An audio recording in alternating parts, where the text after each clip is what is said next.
Mike Spinelli, we're here on Road Testament. You gave me these notes. You've got to tell me what we're doing today. What, did serial killer cars not tip you off? Was that a... What are we doing? What's the subject today? What's going on? So in the news this week, they found another body out on eastern Long Island, and they think that there's a serial killer prowling around Long Island. Okay. Right? And so I got the idea. I said, well, you know what? Serial killers drive cars.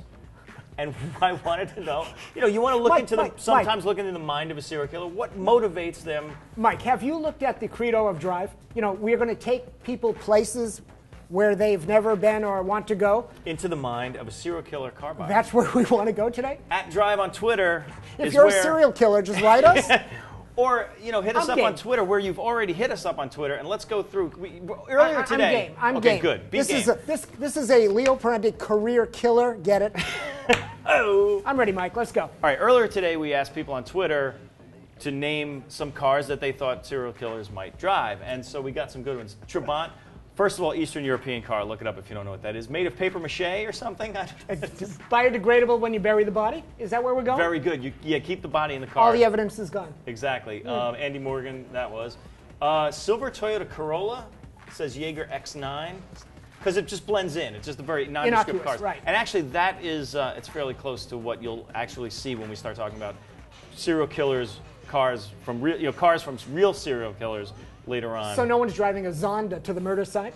No, it might be a little conspicuous. Ooh. Also, okay. What else? All right, Toyota Camry. Okay, keep going. Camry sort of falls in the same category.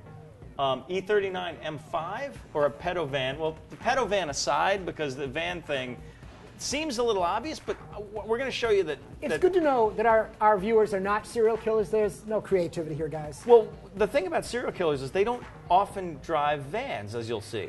I mean, some of them have vans maybe to move the bodies around, but the cars that they're known for haven't been vans. That's an important distinction. Serial killing is not mass murder. Let's remember that. Actually, it's a good time to define what a serial killer actually is. It's somebody who's killed more than 3 times in a month or longer, and is motivated by psychology, not business, like a hitman, like well, that explains that explains my relatives are off the hook because they're business professionals. Exactly. Very good. And also, serial killers tend to have a cooling off period. If you ask an FBI profiler, cooling off period. What's that? Well, they kill a few people, and then they take a little break. And then they're motivated again by some other psychological incident or something. All right, this is getting really dark, but let's get back to So it's like managing your race pace during an endurance race? I knew you would find a racing connection. For some reason, both of these guys, Declan Watson and Ifran, it's far away, Denani? Yeah. Both mentioned M5s, the E39 or an E60. I think that's sort of more of the villain car than a typical serial killer car. Your topic, you'd know. Also, the 69 Charger from Death Proof. There you go. It says Lucky Luke. Any Black Crown Victoria? Black Crown Vic. Oh, but in Europe, a Golf or a gray Audi. Probably the sort of the company car of yeah, Europe. we're trusting. We'll your trust you on that one. Also, the guys from 0 to 60 mag hit us up and said the Ford Aerostar Eddie Bauer, because there's tons of room for body parts. And it's got that scrunched face serial killer look. And frankly, the Aerostar and the Eddie Bauer edition killed a lot of Ford sales anyway. So wow. Says the having been Ford. there, yeah. And also 76 Cadillac Eldorado. No, that's a pro car. That's not a serial killer. That's car. more of a hitman car. Yeah. But you could fit 4 bodies in the trunk, and well, Joe Pesci drove a Pontiac, so they may be. That's true. Also, Chris says Honda Element. The Honda Element? Because the rear seats collapse into a bed, and you could hose it out. Yeah, and also, of course, that killed Honda's youth program. Oh. Right? Wow. All right. Well, so let's take a look at some cars from real serial killers. Oh, this is so exciting. Isn't this exciting? And we're doing this live? Yeah, we're not going to stop. Yeah, we haven't broken for a take yet. See, we're doing it live on a killer story. Freaking ha. What do you got? All right, first one. All right. So the love bug. Yeah, we'll do this sort of like guess who was the serial killer who drove. Lindsay Lohan. No? Killed her career? 1968 Volkswagen Beetle. Now, this is a guy who confessed to killing 30 young women. You're not going to ask me to guess. I don't know. Well, all right. So he confessed to killing 30 young women. seduced them in his sort of hippie bug. Oh, wait a minute. You got 30 girls into a Volkswagen Bug? Not all at the same time. They weren't co-eds. It wasn't like co-eds in the 50s. This is some college thing up in... okay. No, this is over the course of a number of years. Was this in Berkeley? Hi-oh. Hi-oh. So who was that, Ian? Ted Bundy. Ted Bundy. I love that show. It's a wrong show. Not Ed Bundy. Oh, I'm sorry. So what's now? Did he buy that car, or did he have that car? I mean, did he go buy the car for the purposes of serial killing? You know, we don't know that. He was executed, so we won't know and whether that where motivated was that him. car? Was that on like a museum? It's in the Museum of Law Enforcement now. So if you want to go there, you go to. I don't actually know exactly where it is, but look it up. Okay. Museum of Law Enforcement. That's Ted Bundy's killer car. Now, why would it be a good car for a serial killer? I don't know, because he obviously just killed one at a time. Didn't have to carry a lot of bodies. Yeah. It's also very inexpensive. And the mileage he was getting. Got very good mileage. I'm sure he got better gas mileage per death. Per kill? This is dark. Per death than, Probably. Than the next car is Then the next car. Well, all right, what's the next car, Ian? Oh, Olds Delta 88, 1979 Olds. Not this obviously isn't the actual car. We had to take a regular from the old brochure. Delta. From the brochure, exactly. So this was a serial killer and rapist. All right, I know, but of young men. Of young men.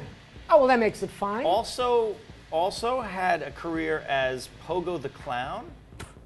And you know him as John Wayne Gacy. All right, sorry. That was John Wayne Gacy drove a 79 Oldsmobile. That guy looks like the cab driver I just was... Except that guy was from the Ukraine. I got out. Oh.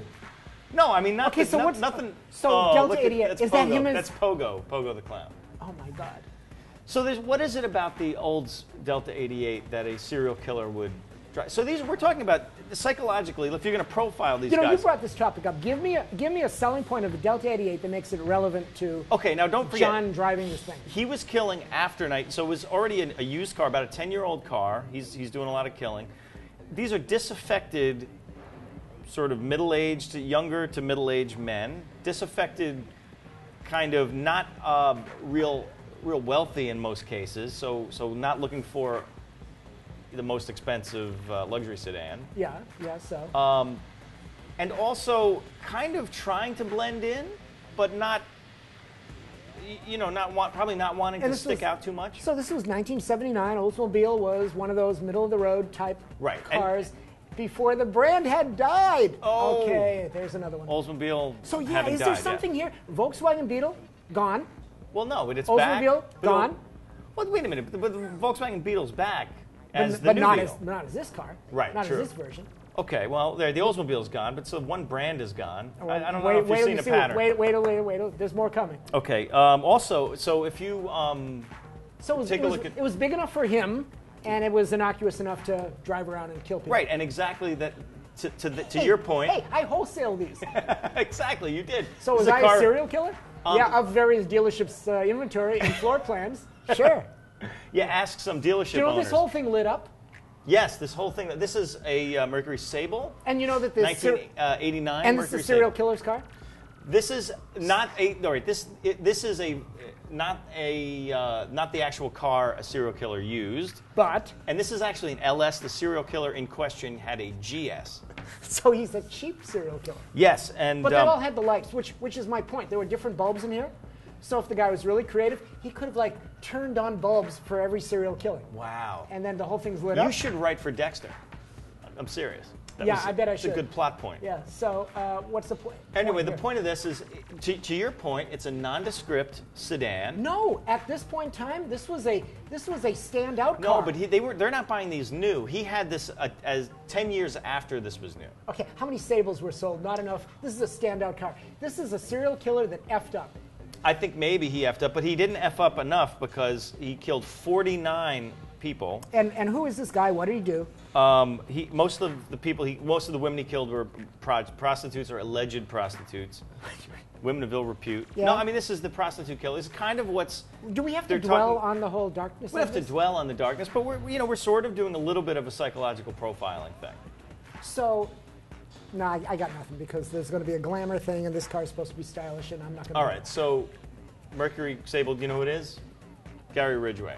The Green River Killer up in the Pacific Northwest. All they had to do was stake out the supercuts. Oh. Come on. Yes. Could have cracked this case by Tuesday. Exactly. We'll cut through these are. Don't say cut on a serial killer topic. All right, Ian. Next car. Oh. All right. So the Chevy Celebrity, 1984 Chevy Celebrity, Eurosport. Proving they were dead in the design studios at GM Design. You like that one? I like that one. But they sold a ton of these cars, though. Don't forget. I mean, we look back in. Did anyone at GM Design have a French curve? It's just straight edge everywhere. It was all straight edges. And by the way, that's the performance edition. Right. So the serial killer in question did not have the Eurosport version. Is that what it was called? This is the Eurosport. Yeah. Wait a minute. I don't know. Here's the death of performance cars. How the is that a European car? Supposedly they benchmarked the 5 Series of the time. Right. The M. What was it? M. No, the 5 Series. M12. BMW. BMW. Yeah. That's right, exactly. That's actually funnier. Oh, so what serial killer drove in Here's 84 Chevy Celebrity? Arthur J. Shawcross, which I had to look him up. And what killings was he celebrating? He's the Genesee River Killer in Rochester, New York. That's a great beer for college. No, it's cheap beer, right? Genesee Cream Ale. Genesee Cream Ale. We drank a lot of that. Did he really? No, I did. Oh. I wish I had one now with this freaking topic. Right, and he was one of your lesser-known guys. This is a bowling aficionado that drives a Celebrity. Drives a 1984 Chevy. And somehow, what did he kill? Other bowlers? What did he got? He killed several people. Wait a minute, I'm reading here he's only convicted of manslaughter. Does he qualify? Well, that's the thing. Well, that's the problem, is that he got off on a technicality. He got off on a technicality. He didn't really get off. He was convicted of manslaughter, but yeah, he did it. I think your list is flawed. No, I mean, Do we have real serial killers coming up next? Oh, what? John Wayne Gacy wasn't a real serial killer? What do we? This is a Road Testament. What the hell are you is a talking quality show. If we're just going to put any hacker up here. All right, next one, Ian. 1977 Corvette. So what? Okay, I want to hear. It's like 125 horsepower. I want to hear how this is a good move. Actually, I think this might be a 76, but the serial killer in question had a 77. It doesn't really matter at all. Actually, the 77 also had the rubber bumpers. Yes. I got no joke. I'm just saying. There you go. So that's it. Yeah. All right. So this serial killer, also from Washington, Spokane, Washington, just like the Green River Killer. Yeah. So. Murdered 16 women, many of whom were prostitutes. This is kind of a Pacific Northwest J'accuse. The Corvette was an accessory to the murder because they lured these young women into this guy. I want to see the picture of the guy. I want to see. All right, well, let's see. I want to see your typical Corvette buyer. Come on. Robert Lee Yates. I saw him in the Sebring paddock trying to get an autograph from Johnny O'Connell. Oh, come on. Pretty sure I saw that guy. And what's with the Hitler Youth haircut? It goes with the territory. I mean, I don't know. Look, he's dressed up for court. I was in a Corvette meeting, and they were showing pictures of the demographic. Yeah. I think no. Oh man. No. He was at the GM Museum doing a tour. He was tearing down. Forget it. All right, so let's go to the next one. Actually, we're going to go way back in time. So that's the guy that didn't. He was comfortable standing out. Whoa! Are you saying my parents are serial killers? They might have been. No. All right, I'm going to say they're not because they didn't have the hardtop. Right. They got married, had a convertible, went on a honeymoon killing spree, and had my sister and myself. Thanks. So they were Martin Sheen in Badlands. Your dad. They were Bonnie and Clyde in. No. Bonnie and Clyde in Bonnie and Clyde. Yeah. All right. Anyway, so who was the serial killer from the 50s? Serial killer, body snatcher, and necrophiliac. Sex with corpses. That's right. Exactly. That's just what it is. I'm just being. What haven't we covered? What haven't we covered? Well, I know we're dark, but you want to talk about dark? Actually, this is a very successful car for Ford. Yes, tremendously successful. So this brought Ford to life and inspired this guy to go kill people on the offset. Well, let's see who it is. And it's Ed Gein. Your neighborhood Ford dealer. The butcher of Plainfield, Wisconsin. I swear to God, I wholesale cars to that guy in Brooklyn. Wow. He was a Ford dealer. Horrible person. Then why are we laughing? Well, in retrospect, we've gotten it's. This is the one guy that had good taste in cars. He did. Well, it was the 50s, so there weren't a whole lot of newer cars than that around. There weren't like a lot of Thank God. 70s and 80s. What a great place to go. Thank God for World War II. It narrowed down the choices for serial killers. And they hadn't had any celebrity Eurostars sports, celebrity Eurosports built yet. Yeah, I wonder what serial killers were importing sports cars. There's the next road test. We have not found any. Actually, in my research for this piece, I have not found any serial killers importing sports cars. By the way, there was only one import. Which was, in here, there was the Volkswagen. Yeah, everyone drove domestic cars. That's the thing. Well, that's kind of the profile that we've been looking at. We shouldn't have, you know what? We should not have bailed out GM. To protect the serial killer? No. All right, well, one last... We're not done? Well, no, this is one last thing. And I have to say, our last guy, we're only talking about him because his car was pivotal to his crimes. Hitler in his Mercedes? No. No. This was Mussolini and his Lancia. Wow, another great one. Okay, what do you got? What do you got? This gentleman, and I use that term... How do you use the term gentleman with a serial killer? This prick. Yeah, this prick. This fucking prick. This prick wasn't actually a serial killer in the way the FBI or psychological profilers use that term. What? He was a spree killer. But he was a spree killer because he didn't have that cooling off period. He was in a good mood? Oh, not esprit. Esprit de kill. Not esprit, spree. So basically, our government has categories for the size of cars, fuel economy, and the quality of killing. Indeed. And my tax rate. So let's take a look. Yep, John Allen Williams, a.k.a. John Allen Muhammad, a.k.a. the DC Sniper. A Chevy Caprice. And this was his sniper's nest hole that he did in the trunk. So he drove up to a site. He got in the trunk. Yeah. He had fashioned this. Well, he had a partner too. It was like that kid who was his partner. Wasn't he like a? I can't remember the kid. But anyway, so he got into his sniper's nest and shot people on the road. 10 people he killed. All this does is inspire me to reference the comic Patrice O'Neill and his little stand-up gig about this guy and. Oh yeah. Wait, I'll put the. Actually, it's a really funny bit. I'll put that in the annotation. Yeah, he connects the dots about how we look at serial killers when they're one way and then another. Yeah, it's a great bit. You know, R.I.P. Patrice O'Neill. But inspiration. Yeah, exactly. And no, he's a funny guy. Yes, and he beats the hell out of the story. And Ian, you can Are we actually done? yeah. Is this it? That was the topic. There we go. @Drive on Twitter. So if you've got any clues of any serial killers out there, really contact us or the FBI @Drive. Yeah, I mean. And by the way, this lends to a whole nother thought. Someone keep an eye on Alex Roy in the next car on Live and Let Drive, because I think he's using it as cover.